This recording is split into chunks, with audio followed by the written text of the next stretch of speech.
why does chemistry stall after just a couple of dates, right?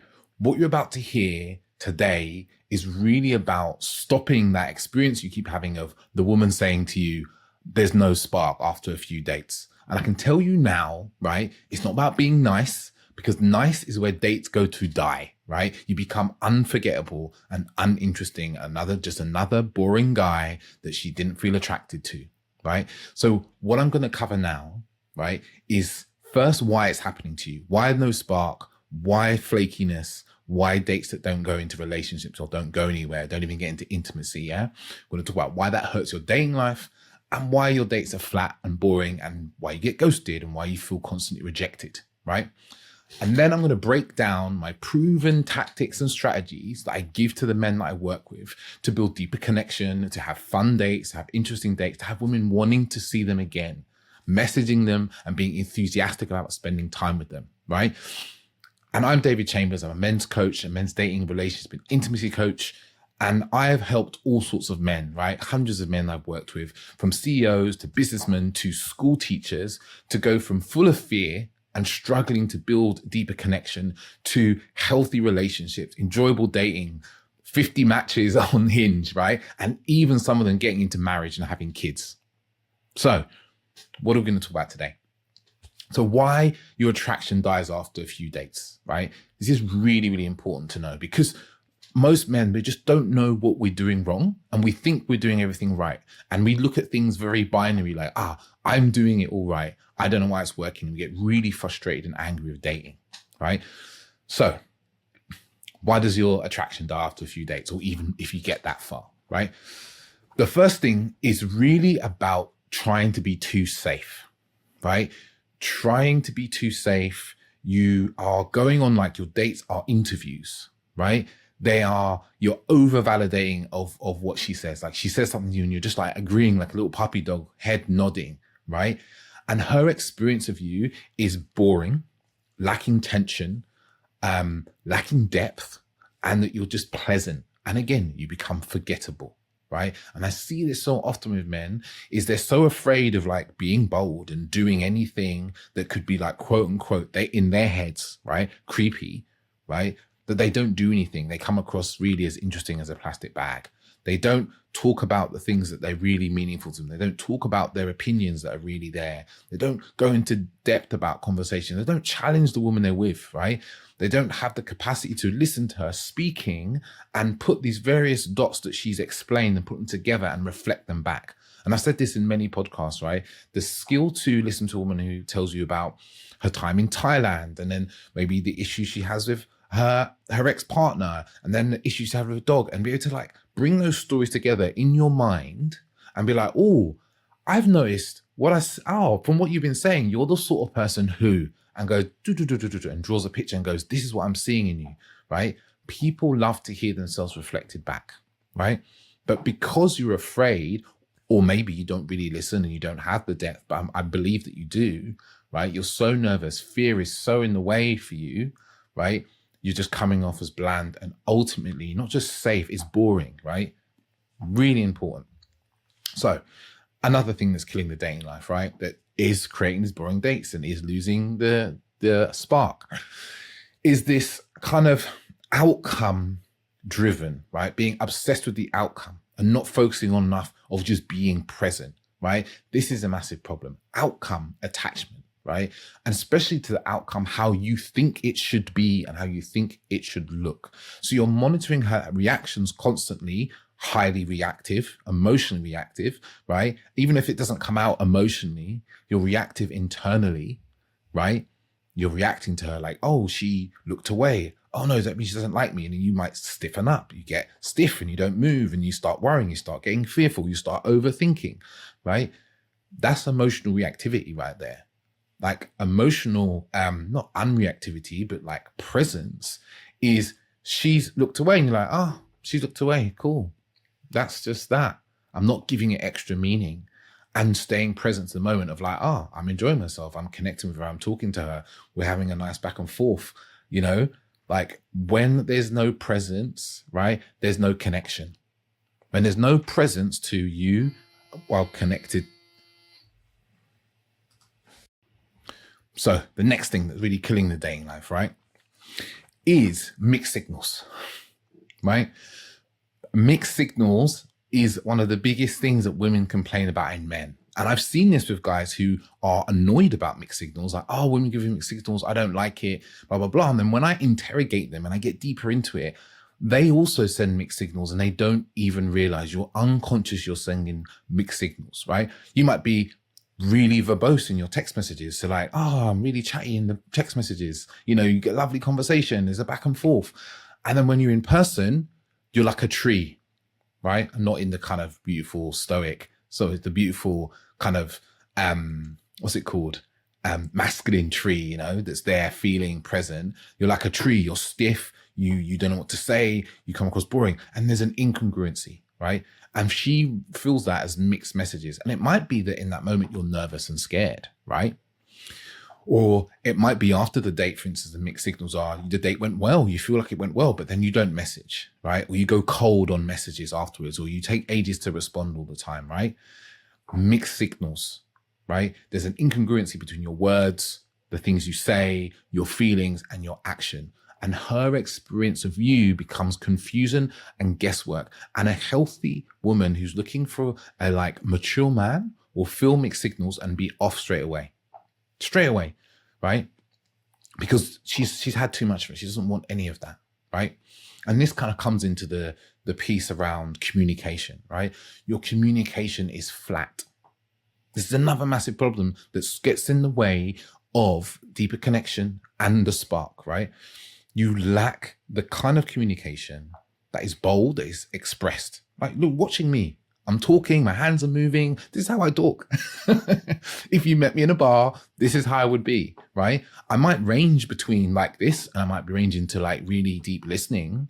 But part of my range is like wild expression and laughter, right? And what I see of a lot of men is they don't have more expression on the more expressive end, right? And they don't even really kind of get into that depth of stillness, which is like, I'm listening to every word you're saying. They're kind of often in this middle place of like okayness with a little bit of fidgeting and like uncomfortability. So it's like you don't have this range of expression, including, I didn't even put that on the spectrum, right? Of like, oh, sadness and pain and hurt. Like, oh yeah, man, I'm in this job and I don't actually really like it. It really causes me pain, for example. Or my grandfather passed away and like, wow, it was one of the most painful things I experienced. You don't have that. You just be like, oh yeah, my grandfather passed away. It was really unfortunate. He was old. And the woman just feels you as really flat and like, wow, okay, what's it going to be like to be with this man? And let's go deeper into this. She's thinking, what's it going to be like to have kids with this man? And I have gone through this difficulty of childbirth, for example, right? And I'm in pain, and he's just going to be really emotionally numb to my pain. That's going to be really painful for her. And that's the experience she has when you don't have range, right? You're just flat and you're in the middle. And it just doesn't kind of spark anything in her loins as this man, as someone who's going to be exciting, that's going to take me to deeper experiences of myself and life, right? Because he has the boldness in his expression. Yeah. Another thing I see that kills spark, right? And this is going to sound really counterintuitive, is a lot of men, you just banter too much. It's too much jokes, too much banter, right? And let's just remember, people, expression, emotional expression, all these things I'm talking about is nuanced and subtle and gradiented and range, and that there's a moment for everything. Do you remember that? So it's not like Dave is telling you, don't do any banter, right? Don't be funny, right? Because that's binary and that's basic. Yeah. If your mind is thinking binary like that, you need to actually mature forward into like the nuance and detail of life, because life's complex, right? Because back to the banter, right? I see a lot of guys do this where they go on dates and it's all banter, like ha ha ha. And then every time a woman tries to take things a little bit deeper, they just banter it up again, right? And what it really is there for you is you're uncomfortable with deeper emotions, feelings, and topics. You can't have deeper conversations. You're afraid of being stupid. You're afraid of being wrong. You're afraid of saying the wrong thing. And she feels you like this, right? Huge problem, right? Really big problem. And this feeds into the next one, right? Which another, obviously, this is all about why the spark isn't created, right? And that's about low desire expression. right? Now, I know why this happens, right? Men, you don't want to show any desire. You don't want to be one of those creepy dudes, right? We've all heard about creepy dudes, not just creepy guys, just guys who are creepy, guys who are sexually assaulting women, guys who are raping women. You do not want to be associated with those guys, understandably. But you do this binary thing, like, those dudes are like this, so I need to be the complete opposite of what they're like, right? Which is completely empty of desire and not showing any intent or any leadership, right? And that means that you're just felt as just like almost absent. You know, the number of women that I speak to, I coach, and they come to me, they're like, I went on a date with a guy, and they're like, he was nice. But like, he was nice. You know, not really sure if he liked me, didn't really show any expression. Yeah, it was nice. And then they text back afterwards and go, hey, yeah, I had a nice time, but, you know, I don't see it going anywhere. And on the other end, the guy's probably thinking, oh man, I really liked her, but you didn't show it in any way, right? Her experience of you is friend energy, friend zone. This is where nice guys end up a lot, right? No polarity, right? This is a big problem, right? So the last thing I'm going to say in here is really about how you design dates. What messes up the spark and creating that spark is how you design dates, right? For instance, this is something I see so commonly. I go out for dinner, you know, me and also go out for dinner. I see people in bars or they're in restaurants. And this is what they've got: phones on table. They're on a table where they're far apart from each other. They're on a first date. They got food in front of them, right? They're in a loud venue. Yeah. Again, across from each other, right? You're creating all this friction in the logistics, right? Friction in logistics. Phone on table, massive no-no. Tip straight there, massive no-no. No phones on tables, put phones away. There's a whole study that shows if a phone is out and visible, like, conversation becomes more shallow, right? I've mentioned this many times because it distracts you, right? If you're far across from the table, you can't actually be very close together. Actually, in fact, when people are looking like across the table from each other, eye contact, right? That can be really intimidating for people and difficult for people who can't make eye contact, right? It's just the studies again on this. It's why certain types of dates are much better, which I'll tell you about afterwards. So here's the thing: you've got to design the date well. You've got to design the date so that it creates an experience that you have together. Activities are good for this, right?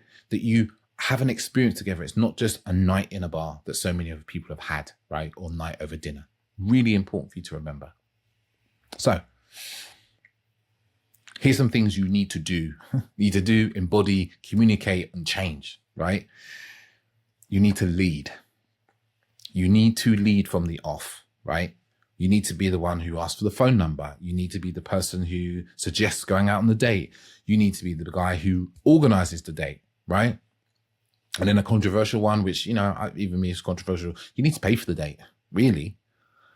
Like, you don't need to take her to a Michelin star restaurant. You can go out for a coffee. You can go for a walk. Yeah. I think walking dates are really underrated. Yeah. People moving. When people are moving and walking, they're more open. Walking dates side by side, so you don't have that, like, we're looking across from each other. You're doing something. You're moving through different environments and places. You could walk down the Thames if you're in London or wherever you live, right? Walking dates can be really cool. Hiking dates. I know someone does hiking dates as well, right? But you want to create an experience. You've got to lead and create an experience on the date. Yeah. And you've got to take the initiative, right? And not in a way that's controlling. Because again, when you hear leadership, a lot of you think control. It's not control, man. You don't need to control her. She's a free being. But leadership is like being aware. I've talked about this in other podcasts where we talk about leadership. Being aware of the moment, right? Feeling yourself, feeling your feelings and emotions while being grounded and present, and feeling hers. And yeah, that's a lot of things to be managing. Yeah. But it becomes a skill which you practice. I practice this with many of my programs, right? Being grounded, feeling yourself, feeling the other person. Because when we become really skilled at this, you become this emotionally attuned type of person who can, like, oh yeah, I just noticed that she's just shifted her energy. I don't need to react to it. I can just stay grounded as I am. Or if there's a response, which is different from a reaction, a response is something we choose consciously to do or not do. I see. And maybe I'm just a little bit too close to her. I'm just going to take a few inches back. Ah, cool. But staying in the conversation. Reactivity is, oh, she's stiffened up. I don't know what to do. I'm afraid. I'm panicked. I don't know what to do. I'm going to start overthinking or panicking in some other way, right? Do you see the difference in there? The response was subtle and felt and considered. So lead the day. Express yourself. Yeah. This is something that I do with men inside of all my programs. And I guess it's a good time to tell you, I've got a program right now. It's a course, a self-serve online course, right? That you can just sign up for and go through the videos.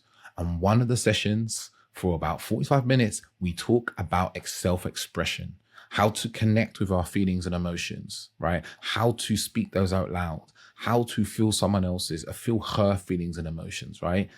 And how to widen, there's a practice in there to expand your self-expression as well. Because so many men, we're just in this really boring, narrow gray band, right? When there's all this light, you know, like this lovely blue light behind me, there's blue. It's not just black and gray. Yeah. So self-expression is a really important aspect. And if you're interested in that program, that course, there's a link down below in the show notes. It's £47, which is basically cheaper than a date, right? And it could literally transform your dating life, because that's what it's done for a lot of men in the program, right? Transform their dating life. So back to this self-expression. You need to widen, expand your self-expression. And I get it. You got fear of judgment, fear of being weird. You don't get to practice enough. This is the important thing. You need to practice your expression, right? You need to practice it with people who are going to push you and hold you and listen to you. It's a really important aspect that a lot of men miss. Self-expression practice, right? So much of the coaching I do with men is just like being a space for them to express themselves and challenge them to express themselves more verbosely, more widely, yeah? With more range of like happiness and joy and laughter and like, yeah, give it to me, bring it. That's what they want. That's what women want from you, right? In a way that feels grounded, which is you're present to yourself, not in this kind of reactive way. Consistency. When you're not consistent, this is something that women really want, consistency, right? A consistent man is a reliable man, and a reliable man is a man that you can see your future with. Yeah. If you embody these things that I've just talked about and I'm about to talk about, it will radically change your dating life, right? And you've got to really notice it's not just about doing it and not doing it. As I said, this is nuance. So you've got to look at the moments when you fall out of it, where fear gets the better of you. Consistency is so important. You know, consistency of messaging, consistency of communication, and consistency of asking for what you need, right? And then here's the thing, you'd be like, oh, but I can't be consistent all the time. Yes, you can't be. But you know what you can be? You can communicate when you haven't been consistent, or you know you're not going to be. Like, oh, I'm going to be out of communication for a couple of days. I'm flying to Boston or something. I said Boston. One of my clients is going to Boston. I'm flying to Boston. Or, hey, I realized I've been really quiet the last couple of days. That's because of right? Because then she knows you're trustable because you're noticing yourself and how you're being. Someone is trustable. That's like a free one I wasn't going to say today. You become more trustable when you're consistent. You become more trustable when you can see your own patterns and the stuff that you're doing. When you don't see those things, you're not trustworthy because you're not self-aware enough. And that's a really important distinction to have, right? Something that really messes with a lot of men's dating lives, right? And they don't always think about this, is about hygiene and grooming, right? I know we say don't judge a book by its cover, right? But we judge books by their covers. And so many guys, they have no idea just how to dress. No idea how to like, do I smell nice? Have I put too much cologne on, right? Have I, it's like, I recommend this to men. Go get GQ and read GQ every month, for a couple of years. And you'll start to see patterns in simplicity, right? In what people wear. Now, if you don't feel super brave about to wear, be simple. Do you know, it's recently in the podcast, I'm just wearing a black t-shirt. I've become a bit obsessed with wearing black t-shirts. Right? Black t-shirt, nice fitted black t-shirt. Pair of jeans, nice pair of trainers. Classic. Men will wear this for the next 50 years in some capacity. right? And then if you have more of a flamboyant personality, you know, I have more of a flamboyant personality. I can wear wild colors and so forth, do so. But if you don't have the personality to match the wild colors, do not wear the wild colors. Yeah. Really important, because I see a lot of guys trying to be rich. Some, not often, but a few. And I don't want to deter men from wearing color, because I think it's a really important. Most men don't wear enough color, right? But like the grooming, how you smell, brushing teeth, these sorts of things are basic things, right? But I think they're things we always have to be really mindful of, right? Just like making sure we're in shape in that way. And then the last thing that you need to really have a handle on, right, for the spark to be created, you need to have deep presence, yeah, to be really there with her, right? Not distracted, constantly looking around the room, looking at your phone. You know, I said looking at the phone, like not really listening, or listening through your fears and your anxieties. That's another thing that takes us out of presence, right? I thought we think about the external things, right? The light above my head, or the phone, or like the railway line outside. But actually the biggest danger to our presence, the biggest blocker to our presence, is the thoughts we have in our head. The thoughts we have about her that we project onto her, and we don't really listen to her, right? The projections we have about women, the projections we have about dating, right? These things get in the way. And this is where we have to do the work, right? The work really is the mental, the inner work, the emotional work, is to get to the root cause of some of those things and do the work so they're released and they're integrated, so they don't get in the way. So you don't sit there thinking, I'm not good enough for this woman the whole time you're there. Or, oh my God, everyone's thinking that, you know, why am I with this woman? You know, or she's too good for me. And that gets in the way of you actually listening, right? This is the really important work. And this is why presence is so, so vital. When I talk about it so often, because when you're not present, you're just not there. You're felt as like half there. You know, all these guys you see, successful guys who are, you would probably think are good looking, have money, have big muscles. Part of why they are magnetic isn't the things you can see, it's because they're present. They're there. They're okay with themselves. What makes them confident, right? So getting into the summary now. So what are the mistakes? I'm going to summarize all this, right? I'm going to start doing this more and more, right? Lack of leadership, outcome dependence, right? Mixed signals, low expression of desire, yeah? And poor date organization, really important.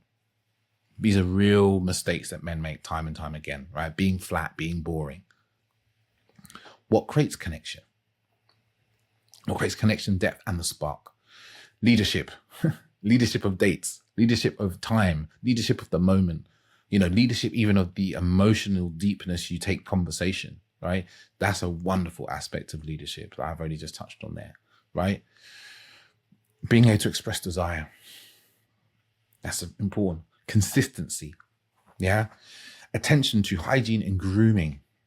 And the really important one, which is around kind of presence, yeah? So if you want to start to embody these things and you want to start to really get deeper in, because I've just brushed across the surface, right? In these things, that's why I created the Men's Dating Accelerator, MDA, I call it for short, right?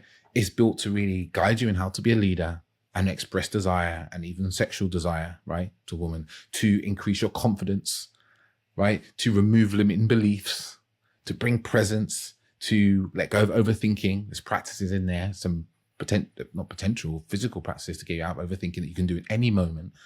Help you get social momentum, like get more social, get those social voice muscles, being able to speak to anyone, anywhere, right? We've got some step-by-step practices for you to do inside there.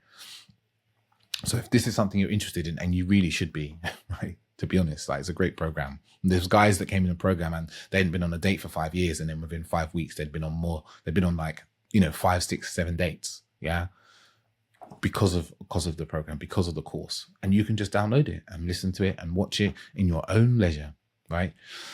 If you're interested, there's a link down below. It's £47. Like I said, it's cheaper than a date, right? It's cheaper than going to the movies these days, right? So it's something I highly recommend for you. If that's something you're interested in, down below. If you're listening to this on YouTube, follow me, yeah? Subscribe. or wherever platform you're on, you can like, you can subscribe, you can ask a question, you can put a comment in, and I get a question for you. Put it in the comments, the question answer.